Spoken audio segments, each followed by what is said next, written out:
ನೋಡಿ, ಸುಮ್ಮನೆ ಹೇಳ್ತಾರೆ ಪ್ರಜಾಪ್ರಭುತ್ವ ಅಂತ. ಪ್ರಜಾಪ್ರಭುತ್ವ ಅಲ್ಲ ಇದು. ಒಬ್ಬ ನಾಯಕ ಇದ್ದು ಅವನ ತಲೆ ನೆಟ್ಟಗಿದ್ದು ಅವನು ಸರಿಯಾಗಿ ಲೀಡ್ ಮಾಡಿದ್ರೆ ಸಮಾಜ ನೆಟ್ಟಗಿರುತ್ತೆ, ಇಲ್ಲದೆ ಇದ್ರೆ ಇಲ್ಲ. ನೀವು ನಾನು ಹೋಗಿ ಅಲ್ಲಿ ಕೂತ್ಕೊಂಡು ಆಡೋದಿಲ್ಲ, ನೀವು ಹೋಗಿ ಅಲ್ಲಿ ಕೂತ್ಕೊಂಡು ಆಡೋದಿಲ್ಲ, ಕೂತಿರೋನ್ ನೆಟ್ಟಗೆ ಮಾಡಬೇಕು. 75 ವರ್ಷ ಬೇಕಾಯ್ತಾ ಇಂಡಿಯನ್ ಪಿನಲ್ ಕೋಡಿನ ಕೆಲವು ಶಾಬ್ದಿಕ ಬದಲಾವಣೆ ಮಾಡ್ಲಿಕ್ಕೆ? ಒಳ್ಳೆಯದಕ್ಕಾಗ್ಲಿ ಕೆಟ್ಟದಕ್ಕಾಗ್ಲಿ ನಾಯಕರು ಅಂತ ಇರ್ತಾರಲ್ಲ, ಅವರು ಲೀಡ್ ಮಾಡ್ತಾರೆ ಅಂತ. ನೀವು ಹಾಳಾಗಿ ಹೋಗೋದಕ್ಕೂ ಅವರೇ ದಾರಿ ತೋರಿಸ್ತಾರೆ, ಉತ್ತಮರಾಗೋದಕ್ಕೂ ಕೂಡ ದಾರಿ ತೋರಿಸೋದಕ್ಕೆ ಸಾಧ್ಯ. ಅದರಿಂದ ಪ್ರಜಾಪ್ರಭುತ್ವ ಓಟ್ ಹಾಕೋಕ್ಕಷ್ಟೇ ಹೊರತುನುವೆ ಒಟ್ಟು ಸಮಾಜದ ಗತಿ ಅನ್ನೋದಿದೆಯಲ್ಲ, ಅದು ಯಾವ ದಾರಿಲಿ ಹೋಗಬೇಕು ಅನ್ನೋದಕ್ಕೆ ಅದಕ್ಕೊಂದು ದೊಡ್ಡ ಮಾರ್ಗದರ್ಶನ ಬೇಕಾಗುತ್ತೆ, ಮಾರ್ಗದರ್ಶಕರು ಬೇಕಾಗುತ್ತೆ. ಹಿಂದೂ ಸಮಾಜದಲ್ಲಿ ಏನು ತಪ್ಪುಗಳಿದೆ ಅನ್ನೋದನ್ನು ಈ ಪುಸ್ತಕದಲ್ಲಿ ಹೇಳೋ ಹಾಗೆ ಇನ್ನೆಲ್ಲೂ ಹೇಳಿಲ್ಲ. ಅದಕ್ಕೋಸ್ಕರನೇ ಇವರು ಈ ಭಾರತೀಯ ಇತಿಹಾಸದ ಚಿನ್ನದ ಯುಗಗಳು ಬರ್ದಾಗ ಹೇಳ್ತಾರೆ, ಇದು ಯಾವ ರಾಜ ಯಾವ ಕಾಲದಲ್ಲಿ ಆಳ್ದ, ಏನು ಮಾಡ್ದ, ಅವನು ಯಾರನ್ನು ಸೋಲಿಸ್ದ, ಎಷ್ಟು ಜನ ಹೆಂಡತಿಯರನ್ನು ಇಟ್ಕೊಂಡಿದ್ದ, ಎಷ್ಟು ರಾಜ್ಯಗಳನ್ನು ಅಪಹಾರ ಮಾಡ್ದ ಅನ್ನೋದಲ್ಲ. ಇದು ಒಟ್ಟು ಜನಾಂಗದ ಸಿವಿಲೈಸೇಷನಲ್ ಸ್ಟೋರಿ. ಹಿಂದೂ ಸಮಾಜದ ಗರ್ಭದಲ್ಲೇ ತುಂಬ ದೋಷಗಳಿದೆ ಅಂತಾಯ್ತು, ಅದನ್ನು ಒಪ್ಕೋಬೇಕು ನಾವು.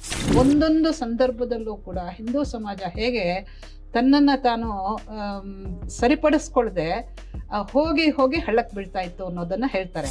ಯೂನಿವರ್ಸಿಟಿಗಳೆಲ್ಲ ಇಲ್ಲೇ ಶುರು ಆಗಿದ್ದು, ಆದರೆ ಇಷ್ಟು ಸಣ್ಣ ವಿಚಾರಗಳನ್ನು ತಿಳ್ಕೊಳ್ದೇ ಇರೋಷ್ಟು ಮೂರ್ಖರೂ ಆಗಿದ್ರು ಹಿಂದೂಗಳು ಅನ್ನೋದನ್ನು ಒಪ್ಕೋಬೇಕು ನಾವು. ಪೋಸ್ಟ್ ಇಂಡಿಪೆಂಡೆಂಟ್ ಇಂಡಿಯಾದಲ್ಲಿ ಸ್ವಾತಂತ್ರ್ಯ ಬಂದ ಮೇಲೆ ಈ ಹಿಂದೆ ಏನೇನು ನಡೆದಿತ್ತು ಅಪಸವ್ಯಗಳು, ಐತಿಹಾಸಿಕವಾಗಿ ಬ್ಲಂಡರ್ಸ್ ಅಂತ ಹೇಳೋವಂಥದ್ದು, ಅದನ್ನೆಲ್ಲ ಸರಿಪಡಿಸ್ಕೊಳ್ಳೋದಕ್ಕೆ ಒಂದು ದೊಡ್ಡ ಗೋಲ್ಡನ್ ಆಪರ್ಚುನಿಟಿ, ಸುವರ್ಣಾವಕಾಶ ಇತ್ತು. ಅದನ್ನು ಮಾಡಲಿ 10ನೇ ಶತಮಾನದಲ್ಲಿ ಅವರು ಶುರು ಮಾಡಿದ್ದು. ಏನು ಮುಸಲ್ಮಾನ ಒಂದು ರಾಜಕೀಯ ಪ್ರಾಬಲ್ಯ ಬಂದಿದ್ದು 8ನೇ ಶತಮಾನದಲ್ಲಿ ಆದರೂ ಕೂಡ ಆರಂಭದಲ್ಲಿ 300 ವರ್ಷ ಬೇಕಾಯಿತು.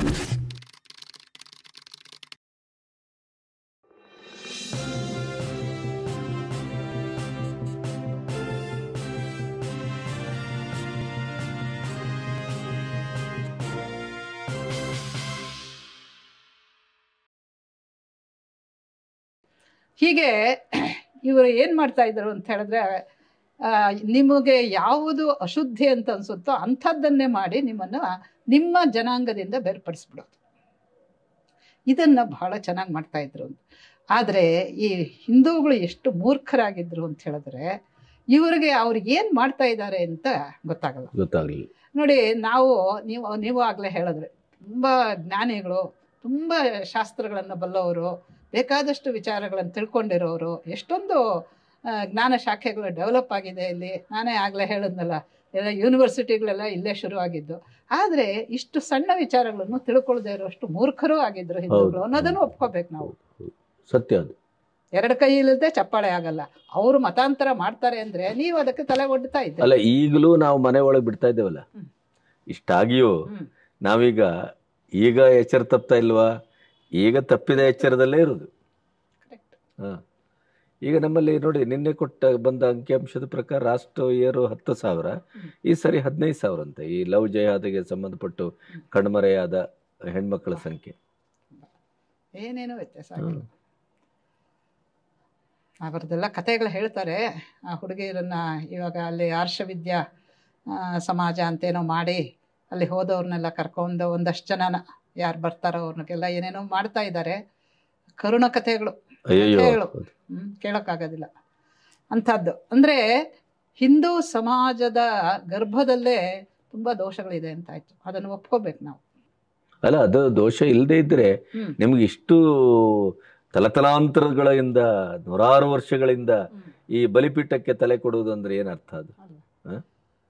ಅದು ಒಂದು ನೋಡಿ, ಹಿಂದೂ ಸಮಾಜದ ತುಂಬಾ ವಿಚಿತ್ರವಾಗಿರುವಂಥ. ಹಾಗಾದರೂ ಕೂಡ ಇನ್ನೊಂದು ಆಶ್ಚರ್ಯಕರವಾದ, ಇವಾಗ ನಾವು ಹೇಳಿದ ಹಾಗೆ ಇದು ಸುಮ್ಮನೆ ಝಲಕ್ ತೋರಿಸಿರೋದು ನಾನು. ಒಂದೊಂದು ಸಂದರ್ಭದಲ್ಲೂ ಕೂಡ ಹಿಂದೂ ಸಮಾಜ ಹೇಗೆ ತನ್ನನ್ನು ತಾನು ಸರಿಪಡಿಸ್ಕೊಳ್ದೆ ಹೋಗಿ ಹೋಗಿ ಹಳ್ಳಕ್ಕೆ ಬೀಳ್ತಾ ಇತ್ತು ಅನ್ನೋದನ್ನು ಹೇಳ್ತಾರೆ. ಆದರೆ ಕೆಲವು ಸಂದರ್ಭಗಳಲ್ಲಿ ಅದರಿಂದ ಮೇಲೆದ್ದು ನಾಡಿನ ಅಥವಾ ಸಮಾಜದ ಪ್ರಮುಖರು ಅಂತ ಅನ್ನಿಸ್ಕೊಳ್ಳೋರು, ಲೀಡರ್ಸು, ನಾಯಕರು, ಜ್ಞಾನಿಗಳು, ಅವರು ಕೆಲವು ಉಪಾಯಗಳನ್ನು ಹೇಳಿಕೊಟ್ಟು ಸರಿ ಮಾಡಿದ್ದು ಇದೆ. ಅದಕ್ಕೆ ಆಮೇಲೆ ಬರೋಣ. ಆದರೆ ಈ ಸಂದರ್ಭದಲ್ಲಿ ಇದನ್ನು ನಾವು ಗಮನಿಸಬೇಕು. ಏನಂತ ಹೇಳಿದ್ರೆ, ಅವರು ಮಾಡಿದ್ರಲ್ಲ, ಅದು ಮಾಡಿದ್ರೂ ಕೂಡ ಹಿಂದೂಗಳು ನೂರಾರು ವರ್ಷ, ಈಗ 1000 ವರ್ಷನೇ ಆಯ್ತು. 10ನೇ ಶತಮಾನದಲ್ಲಿ ಅವರು ಶುರು ಮಾಡಿದ್ದು ಏನು ಮುಸಲ್ಮಾನ ಒಂದು ರಾಜಕೀಯ ಪ್ರಾಬಲ್ಯ ಬಂದಿದ್ದು 8ನೇ ಶತಮಾನದಲ್ಲಿ. ಆದರೂ ಕೂಡ ಆರಂಭದಲ್ಲಿ 300 ವರ್ಷ ಬೇಕಾಯಿತು, ಅಂದರೆ ಡೆಲ್ಲಿನಲ್ಲಿ ಒಂದು ಸ್ಥಾನ ಹಿಡಿಯೋದಕ್ಕೆ. ಅದೇ ಇಸ್ಲಾಂ ಆರಂಭವಾದಂತಹ 50-60 ವರ್ಷಗಳಲ್ಲಿ ಎಷ್ಟೋ ಜನ ಅಲ್ಲಿ ಸ್ಪೇನ್ವರೆಗೂ ಹೊರಟೋಯ್ತು. ಯುರೋಪ್ನಲ್ಲೆಲ್ಲ ಇದು ಮಾಡಿಬಿಟ್ರು, ಅಲ್ಲಿ ಆಫ್ರಿಕನ್ ಕಂಟ್ರೀಸನ್ನೆಲ್ಲ ಮಾಡಿದ್ರು. ಎಲ್ಲ ದೇಶಗಳನ್ನು ಕೂಡ ಅವರು ಇಸ್ಲಾಮೈಸ್ ಮಾಡಿದ್ರು ಪೂರ್ಣವಾಗಿ. ಇಡೀ ದೇಶಗಳನ್ನೇ, ಅಂದರೆ ಒಂದು ಪಿಳ್ಳೆನೂ ಬಿಡದೆ ಇರೋ ಹಂಗೆ ವ್ಯತ್ಯಾಸ ಆಗೋದು, ಬದಲಾಯಿಸ್ಬಿಟ್ರು. ಆದರೆ ಇಲ್ಲಿ ಇಷ್ಟು ಮೂರ್ಖ ಜನ ನಾವಿದ್ರೂ ಕೂಡ ಆಗ್ಲಿಲ್ಲ. ಏನು ಕಾರಣ ಅನ್ನೋದು. ಇವನ್ ಬ್ರಿಟಿಷರು 290 ವರ್ಷಗಳ ಕಾಲ ಆಡಿದ್ರು ಇಲ್ಲೂ ಕ್ರಿಶ್ಚಿಯನೈಸ್ ಮಾಡ್ಲಿಕ್ಕೆ ಅವರ ಕಾಲಕ್ಕೆ ತಕ್ಕಂತೆ ಆಗ್ಬಿಟ್ಟಿದೆ. ಅದೇ ಈಗ 20-30% ಆಗ್ಬಿಟ್ಟಿದೆ. ಈಗ ಈಶಾನ್ಯ ರಾಜ್ಯಗಳ ಆಲ್ಮೋಸ್ಟ್ ಎಲ್ಲ ಅದಕ್ಕೆ ನೆಹರು ಮುಖ್ಯವಾದ ಕಾರಣ. ಅಲ್ಲಿ ರೀಕನ್ವರ್ಷನ್ ಮಾಡಬಾರ್ದು ಅಂತ ಅವರು ಇದೇ ತಂದುಬಿಟ್ರು. ಇದಕ್ಕೆ ಆಮೇಲೆ ಬರೋಣ. ಏನಂತ ಹೇಳಿದ್ರೆ, ಪೋಸ್ಟ್ ಇಂಡಿಪೆಂಡೆಂಟ್ ಇಂಡಿಯಾದಲ್ಲಿ ಸ್ವಾತಂತ್ರ್ಯ ಬಂದ ಮೇಲೆ ಈ ಹಿಂದೆ ಏನೇನು ನಡೆದಿತ್ತು ಅಪಸವ್ಯಗಳು, ಐತಿಹಾಸಿಕವಾಗಿ ಬ್ಲಂಡರ್ಸ್ ಅಂತ ಹೇಳೋವಂಥದ್ದು, ಅದನ್ನೆಲ್ಲ ಸರಿಪಡಿಸ್ಕೊಳ್ಳೋದಕ್ಕೆ ಒಂದು ದೊಡ್ಡ ಗೋಲ್ಡನ್ ಆಪರ್ಚುನಿಟಿ, ಸುವರ್ಣಾವಕಾಶ ಇತ್ತು. ಅದನ್ನು ಮಾಡಲಿಲ್ಲ. ಹಾಗಾಗಿ ಅದೇ ತಪ್ಪುಗಳೇ ಮುಂದುವರಿಯಿತು. ಯಾಕೆಂದರೆ ನಮಗೆ ಆವಾಗಿದ್ದಂತಹ ನಾಯಕರಂಥವರು. ಆದರೆ ನೋಡಿ, ಸುಮ್ಮನೆ ಹೇಳ್ತಾರೆ ಪ್ರಜಾಪ್ರಭುತ್ವ ಅಂತ. ಪ್ರಜಾಪ್ರಭುತ್ವ ಅಲ್ಲ ಇದು. ಒಬ್ಬ ನಾಯಕ ಇದ್ದು ಅವನು ತಲೆ ನೆಟ್ಟಗಿದ್ದು ಅವನು ಸರಿಯಾಗಿ ಲೀಡ್ ಮಾಡಿದ್ರೆ ಸಮಾಜ ನೆಟ್ಟಗಿರುತ್ತೆ. ಇಲ್ಲದೆ ಇದ್ರೆ ಇಲ್ಲ. ನೀವು ನಾನು ಹೋಗಿ ಅಲ್ಲಿ ಕೂತ್ಕೊಂಡು ಆಳೋದಿಲ್ಲ, ನೀವು ಹೋಗಿ ಅಲ್ಲಿ ಕೂತ್ಕೊಂಡು ಆಳೋದಿಲ್ಲ, ಕೂತಿರೋನ್ ನೆಟ್ಟು ಮಾಡಬೇಕು. 75 ವರ್ಷ ಬೇಕಾಯ್ತಾ ಇಂಡಿಯನ್ ಪಿನಲ್ ಕೋಡಿನ ಕೆಲವು ಶಾಬ್ದಿಕ ಬದಲಾವಣೆ ಮಾಡ್ಲಿಕ್ಕೆ? ಇವತ್ತಿಗೂ ಬ್ರಿಟಿಷರು ಇದರಲ್ಲೇ ಆಳ್ತಾ ಇದ್ದೇವಲ್ಲ. ಎಮರ್ಜೆನ್ಸಿ ಹಾಕಿ ಇಡೀ ದೇಶವನ್ನ ಬಂದಿಖಾನೆ ಮಾಡಿದ್ದು ಯಾರು? ಒಬ್ರು ಅಲ್ವಾ? ಅವರ ಅಲ್ಲ, ಅವರ ಸ್ವಂತ ಪೀಠಕ್ಕಾಗಿ, ಅದು ಅಲಹಾಬಾದ್ ಹೈಕೋರ್ಟಿನ ತೀರ್ಪಿನ ವಿರುದ್ಧವಾಗಿ. ಅಂದ್ರೆ ಒಳ್ಳೇದಕ್ಕಾಗ್ಲಿ ಕೆಟ್ಟದಕ್ಕಾಗ್ಲಿ ನಾಯಕರು ಅಂತ ಇರ್ತಾರಲ್ಲ, ಅವರು ಲೀಡ್ ಮಾಡ್ತಾರೆ ಅಂತ. ನೀವು ಹಾಳಾಗಿ ಹೋಗೋದಕ್ಕೂ ಅವರೇ ದಾರಿ ತೋರಿಸ್ತಾರೆ, ಉತ್ತಮರಾಗೋದಕ್ಕೂ ಕೂಡ ದಾರಿ ತೋರಿಸೋದಕ್ಕೆ ಸಾಧ್ಯ. ಅದರಿಂದ ಪ್ರಜಾಪ್ರಭುತ್ವ ಓಟ್ ಹಾಕೋಕ್ಕಷ್ಟೇ ಹೊರತುನುವೆ ಒಟ್ಟು ಸಮಾಜದ ಗತಿ ಅನ್ನೋದಿದೆಯಲ್ಲ, ಅದು ಯಾವ ದಾರಿಲಿ ಹೋಗಬೇಕು ಅನ್ನೋದಕ್ಕೆ ಅದಕ್ಕೊಂದು ದೊಡ್ಡ ಮಾರ್ಗದರ್ಶನ ಬೇಕಾಗುತ್ತೆ, ಮಾರ್ಗದರ್ಶಕರು ಬೇಕಾಗುತ್ತೆ. ಅದನ್ನ ನಾವು ಒಪ್ಕೋಬೇಕು. ಆ ರೀತಿ ಮಾರ್ಗದರ್ಶಕರು ಕೆಲವು ಕಾಲದಲ್ಲಿ ಬಂದರು. ಆ ಕಾರಣದಿಂದಲೇ ನಮ್ಮ ದೇಶ ಇಷ್ಟು ಸತತವಾಗಿ ಸಾವಿರಾರು ವರ್ಷಗಳಿಂದ ಆಕ್ರಮಣಕ್ಕೆ ಒಳಗಾಗಿದ್ದರೂ ಕೂಡ, ಇಷ್ಟು ಹೀನಾತಿಹೀನವಾದಿ ಜನರನ್ನು ನಡೆಸ್ಕೊಂಡ್ರೂ ಕೂಡ 100% ಆಗದೆ ಇಡೀ ಭಾರತ ಇಸ್ಲಾಮೈಸೋ ಅಥವಾ ಕ್ರಿಶ್ಚಿಯನಿಟಿಗೋ ಸೇರ್ಕೊಳ್ಳದೆ ಇನ್ನೂ ಹಿಂದೂಗಳು ನಾವಿದ್ದೀವಿ ಅಂತ ಹೇಳ್ಕೊಳ್ಳೋದಕ್ಕೆ ಕಾರಣ. ಹೌದು, ಅದೇ ದೃಷ್ಟಿಯಿಂದ ಅದನ್ನು ಚಿನ್ನದ ಯುಗ ಅಂತ ಅವರು. ಅದಕ್ಕೆ ಕಾರಣ ಯಾರು? ಈ ಮೊಘಲರ, ನಾನು ಒಟ್ಟು ಚಿತ್ರ ಕೊಡ್ತಾ ಇದ್ದೀನಿ, ಡೀಟೇಲ್ಸ್ಗೆ ಆಮೇಲೆ ಹೋಗೋಣ. ಮೊಘಲರು ತುಂಬ ಕ್ರೂರವಾಗಿ ಆಳಿದ್ರು. ಅದಕ್ಕೆ ಮೊದಲು ಇತ್ತು, ಇಸ್ಲಾಮಿನ ಗುಣನೇ ಹಾಗೆ. ಆದರೆ ಮೊಘಲರ ಕಾಲದಲ್ಲಿ, ಅದರಲ್ಲೂ ಔರಂಗಜೇಬ್ ಅಂತ ಅವ್ರ ಕಾಲದಲ್ಲಿ ಬಹಳ ಕ್ರೌರ್ಯವನ್ನು ಮೆರೆದ್ರು. ಹಿಂದೂಗಳಿಗೆ ಅದೇ, ನೀವು ಹಿಂದೂಗಳಾಗಿರೋದಕ್ಕೆ ನೀವು ಟ್ಯಾಕ್ಸ್ ಕಟ್ಟಬೇಕಾಗಿತ್ತು, ಕರ ಹೇರ್ತಾ ಇದ್ರು, ಜಸಿಯಾ ಅಂತ ಹೇಳ್ತಾರಲ್ಲ. ಇವಾಗ ನಮ್ಮವ್ರು ಕೇಳ್ತಾ ಇರೋದು ಅದನ್ನೇ. ಇವರು ಈ ರೀತಿ ಕೇಳೋದಕ್ಕೆ ಇಲ್ಲಿ ಕೂತಿದಾರಲ್ಲ, ಅದಕ್ಕೆ ಯಾರು ಅವಕಾಶ ಮಾಡಿಕೊಟ್ಟಿದ್ದು? ಇದೇ ಹಿಂದೂಗಳಲ್ವಾ. ಅದರಿಂದ ಹಿಂದೂ ಸಮಾಜದಲ್ಲಿ ಏನು ತಪ್ಪುಗಳಿದೆ ಅನ್ನೋದನ್ನು ಈ ಪುಸ್ತಕದಲ್ಲಿ ಹೇಳೋ ಹಾಗೆ ಇನ್ನೆಲ್ಲೂ ಹೇಳಿಲ್ಲ. ಅದಕ್ಕೋಸ್ಕರನೇ ಇವರು ಈ ಭಾರತೀಯ ಇತಿಹಾಸದ ಚಿನ್ನದ ಯುಗಗಳು ಬರ್ದಾಗ ಹೇಳ್ತಾರೆ, ಇದು ಯಾವ ರಾಜ ಯಾವ ಕಾಲದಲ್ಲಿ ಆಳ್ದ, ಏನು ಮಾಡ್ದ, ಅವನು ಯಾರನ್ನು ಸೋಲಿಸ್ದ, ಎಷ್ಟು ಜನ ಹೆಂಡತಿಯರನ್ನು ಇಟ್ಕೊಂಡಿದ್ದ, ಎಷ್ಟು ರಾಜ್ಯಗಳನ್ನು ಅಪಹಾರ ಮಾಡ್ದ ಅನ್ನೋದಲ್ಲ. ಇದು ಒಟ್ಟು ಜನಾಂಗದ ಸಿವಿಲೈಸೇಷನಲ್ ಸ್ಟೋರಿ. ಇಷ್ಟೆಲ್ಲ ಅಪಸವ್ಯಗಳಾದರೂ ಕೂಡ, ಇಷ್ಟೆಲ್ಲ ಅನಾಚಾರಗಳಾದರೂ ಕೂಡ, ಇಷ್ಟು ಆಕ್ರಮಣಗಳಾದರೂ ಕೂಡ ಈ ಪ್ರಾಣಿಗಳು ಇನ್ನೂ ಹಿಂದೂಗಳಾಗೇ ಉಳ್ಕೊಂಡ್ರಲ್ಲ, ಯಾಕೆ ಅನ್ನೋದನ್ನು ನೋಡೋದು ನನ್ನ ಉದ್ದೇಶ ಅಂತ ಹೇಳ್ತಾರೆ. ಅದಕ್ಕೆ ಅವರು ಮಾನದಂಡಗಳನ್ನು ಹಾಕ್ಕೊಂಡಿದ್ದಾರೆ. ಮಿಕ್ಕವರು ಈ ದಂಡಗಳನ್ನು ದಂಡವಾಗಿ ಬಿಟ್ಟುಬಿಟ್ರು. ಇವರು ಸರಿಯಾದ ಮಾನದಂಡ ಹಾಕ್ಕೊಂಡು ಅದಕ್ಕೆ ಆ ರೀತಿಯಲ್ಲಿ ಉತ್ತರ ಹೇಳ್ತಾ ಹೋಗ್ತಾರೆ. ಅದು ಬಹಳ ಮುಖ್ಯವಾಗಿರುವಂಥ ವಿಚಾರ.